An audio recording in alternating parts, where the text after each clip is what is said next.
I'm going to do a deep dive into the highest converting sales process and sales funnel that you can use to get coaching or agency clients. And I'm going to break down the actual pre-call blueprint that makes people get chills when they buy expensive stuff, okay? And the reason why I wanted to talk about this, guys, is because most people, when they think about sales, they just imagine the 30-minute conversation or the 1-hour conversation that they have with a prospect.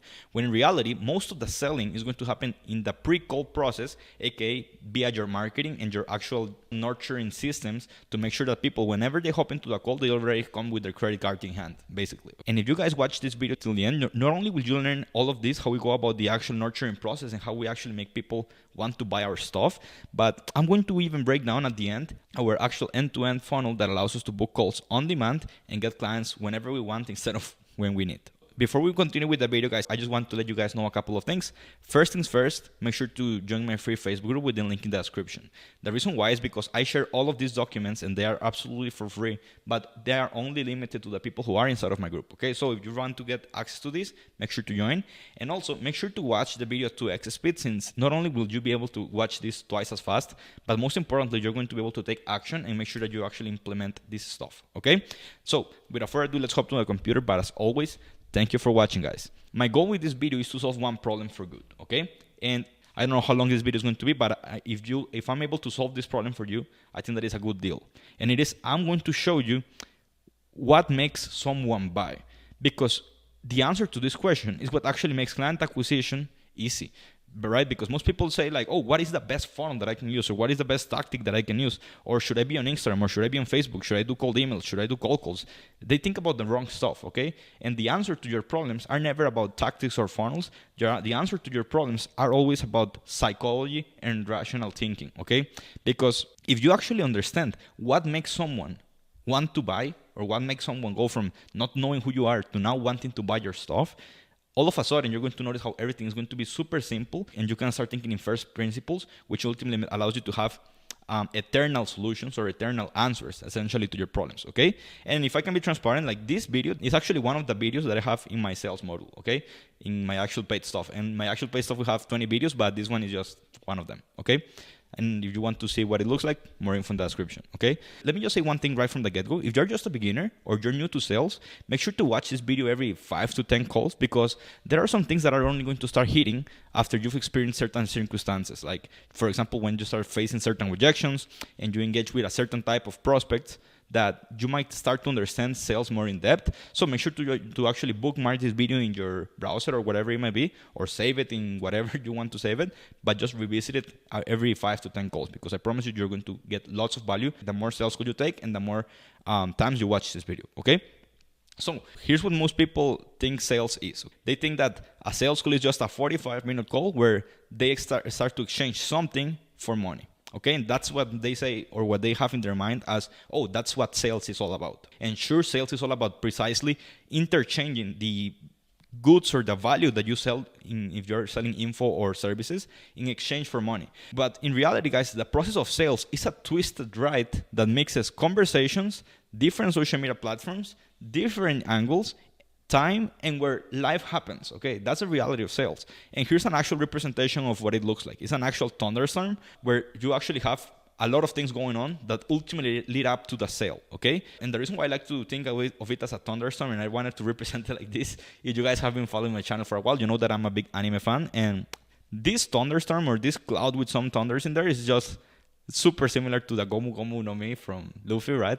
If you want to watch One Piece, let me know. And I hope that I didn't spoil anyone about the year 5 in here. But yeah, the point I'm trying to make is super similar, so I wanted to use it. What I wanted to say, guys, is when you start to get new leads in whatever way, shape, or form, you either do that from your content, from your ads, or from your outbound, right?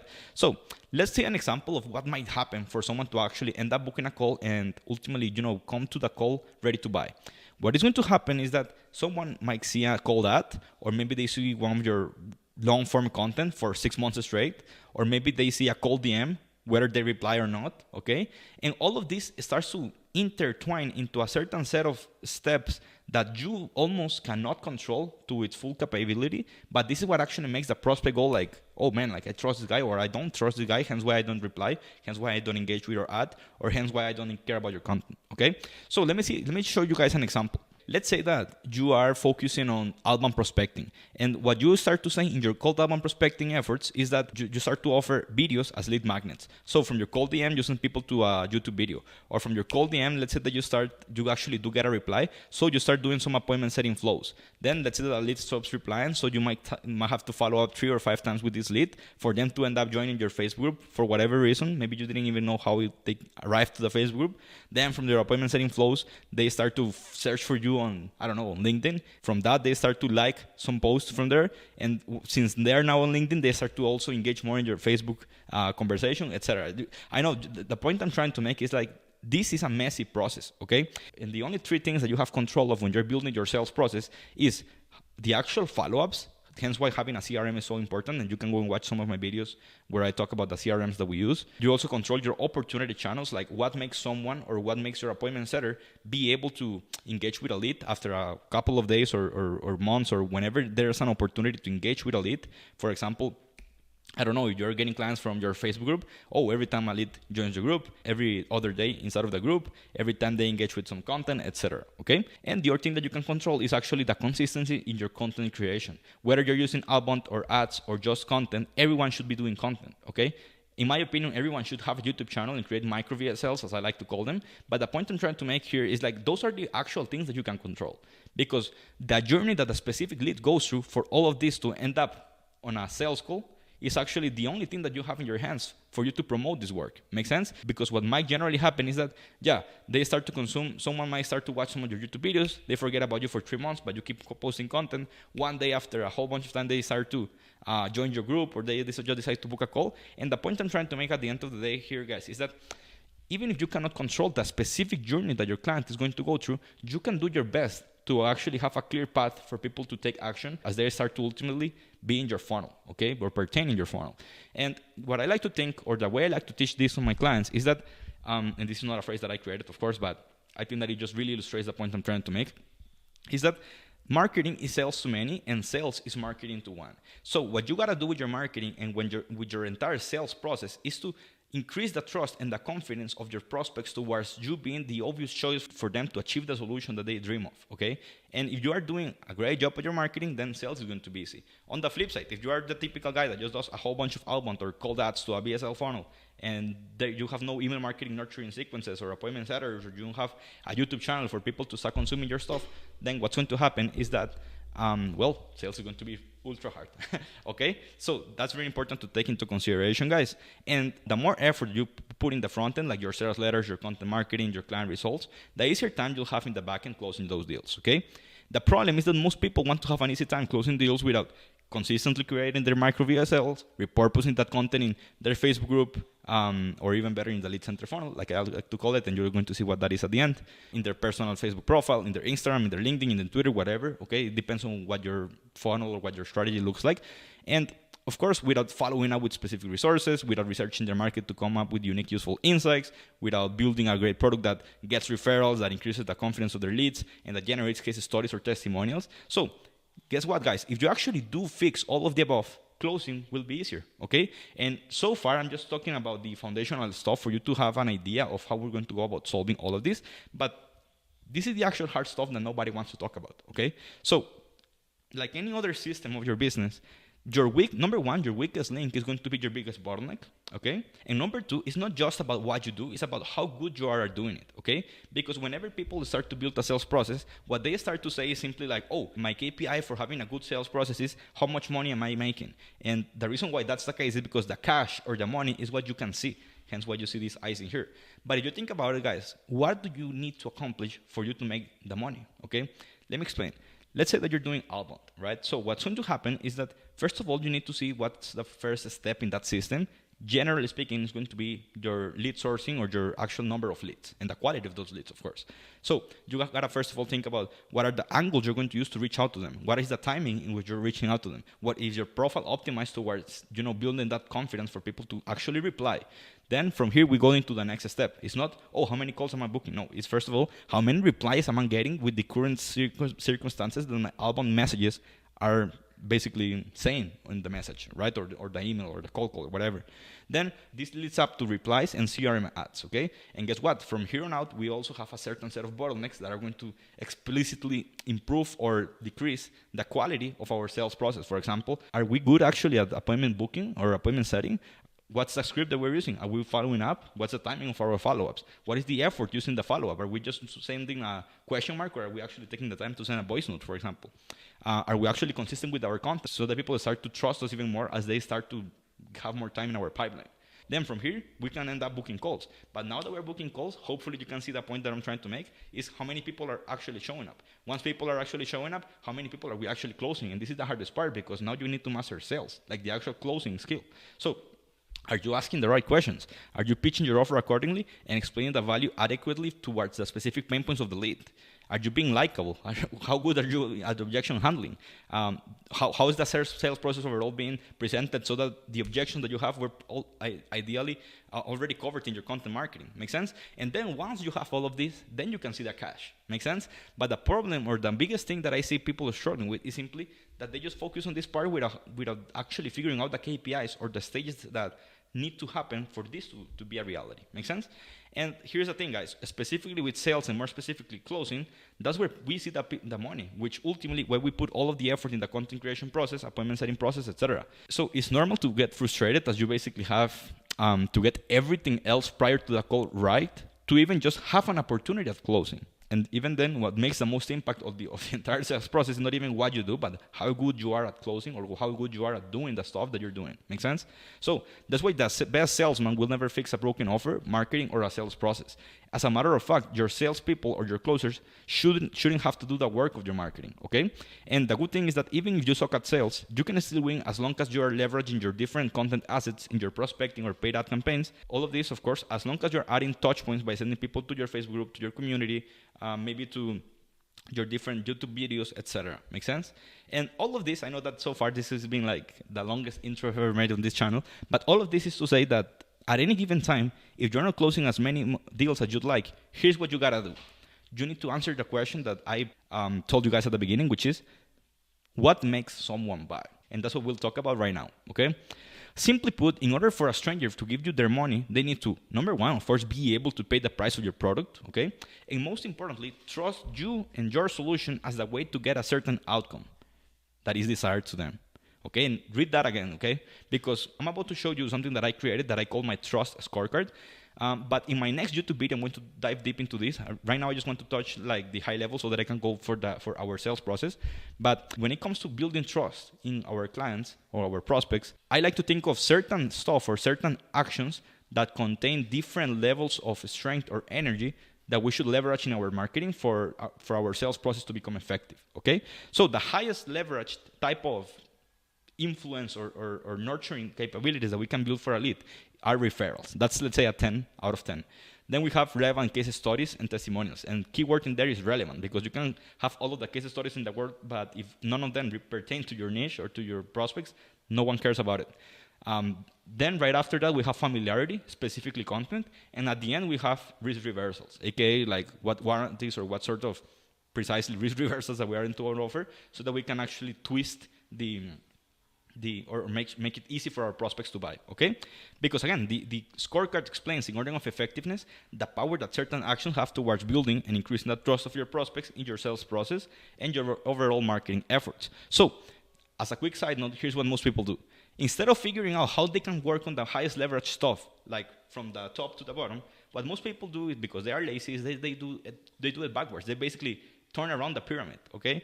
And what they start to do is that they start to think about risk reversals to make up for their back products, okay? And then they go all in on content and ads to increase familiarity and leave the actual result from their products for last because they don't have any, okay? So you guys, of course, are not like that because you follow my YouTube channel. If you are one of my clients or watching this video, you know that I incessantly, without stop, just figuring out ways to improve everything for you guys, and I try to show you guys to do the same because that's the highest leverage form of activity. That's why we have more than 70 pages just of client results with case studies, interviews, etc. Okay? Or as Naval said, you're doing sales because you failed at marketing. You're doing marketing because you failed at product. Okay? So now I want to explain the sales process, because all of these pillars that I just explained are just the given part that I need you guys to have clear for you to understand the sales process that we use and why we use it, okay?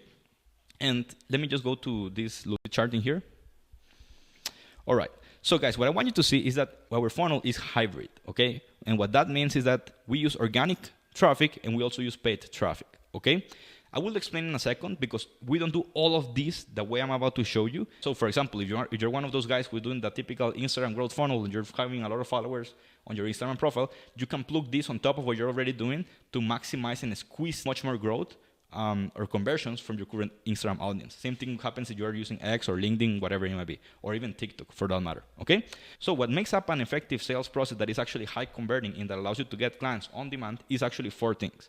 We have on-demand traffic control, aka you need to be able to say how many people you want to watch your stuff, okay? Hence why we are going to do paid ads or outbound, but for this funnel specifically I recommend ads. Number 2, you need to have an omnipresent lead nurturing capability. Okay, you need to be able to force your leads and engage, or specifically your engaged leads or your audience, to watch your stuff in some way, shape, or form. Number 3, you need an scalable lead conversion control. Okay, you can have maybe on-demand traffic control, omnipresent lead nurturing, and automated 24/7 harvesting. But if you actually don't have a way for you to manually control your lead conversion, you're always going to be dependent on the quality of your ads or the quality of your content, without you being able to manually insert some inputs to force the funnel to work, if that makes sense. Then, last but not least, we need an automated 24/7 harvesting type of engine, and that's essentially the YouTube plus the retargeting. Okay, so having these things clear, look at what's going to happen. I genuinely recommend everyone to have a YouTube channel. I mean, you don't need to have a YouTube channel in order to grow. I mean, I wouldn't even see YouTube as the way for you to get traffic and get known. Over time, it actually works phenomenally well for that reason, but everyone should have a YouTube channel to nurture whatever audience they have in some other places, or whatever leads they get from their ads, or whatever leads they get from their outbound, okay? That's the goal of the YouTube channel, okay? So you have we have the organic part and the paid part, okay? So you can see here, essentially the way it's made up. You can use, in organic, you can have your YouTube content, your outbound, your Instagram audience, your LinkedIn audience, your X audience. On paid, you can use Meta ads, YouTube ads, Instagram shoutouts, TikTok ads, etc. What you guys are going to do, and this is the way we go about converting all of our leads, is actually we build what we call a lead center funnel, okay? A lead center funnel is basically a Facebook group plus phone setters who actually call the opt-ins and the group joins on top of all of the other opportunity channels that I'm about to break down, okay?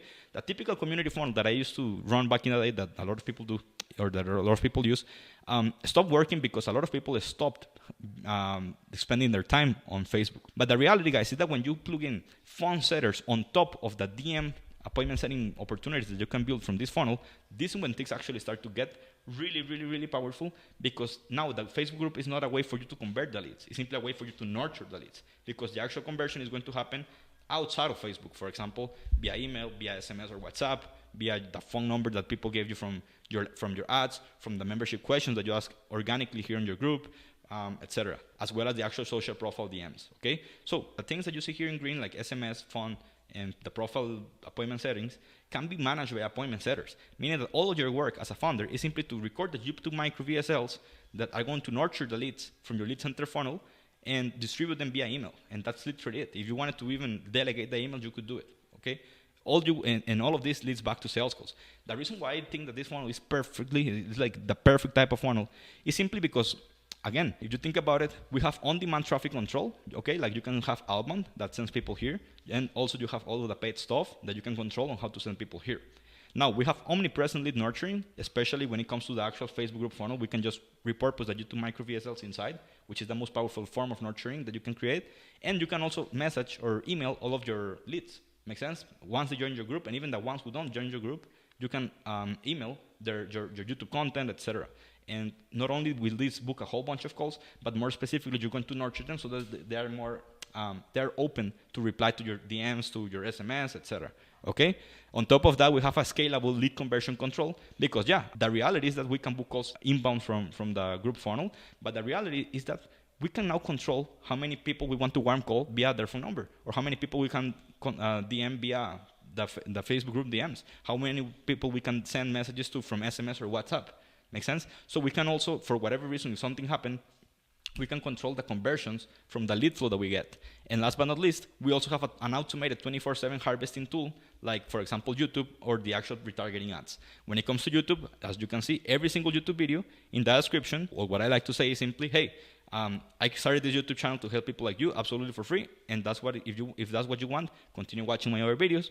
But whenever you're ready, if you're curious about how we help coaches and agencies on a pay-on-results basis, click the link, and that makes people actually book calls, okay? So this is automated 24/7 selling, while at the same time, via the retargeting ads from the people that we get in the group, and even people who are not in the group that filled or that engaged with our ads before, we can just get them to the call, okay? So we have all of the possible ways to harvest monetization capabilities, okay? And this is what makes this funnel be so profitable. We've been averaging plus 30x ROAS from following this simple funnel, and all it requires is to actually have the appointment setting flows really dialed and creating the YouTube micro VSLs to constantly nurture your leads and just get more people to the funnel in the first place while converting people at the same time. Make sense? So guys, this is the most effective sales process that you can use if you run a coaching business or a marketing agency.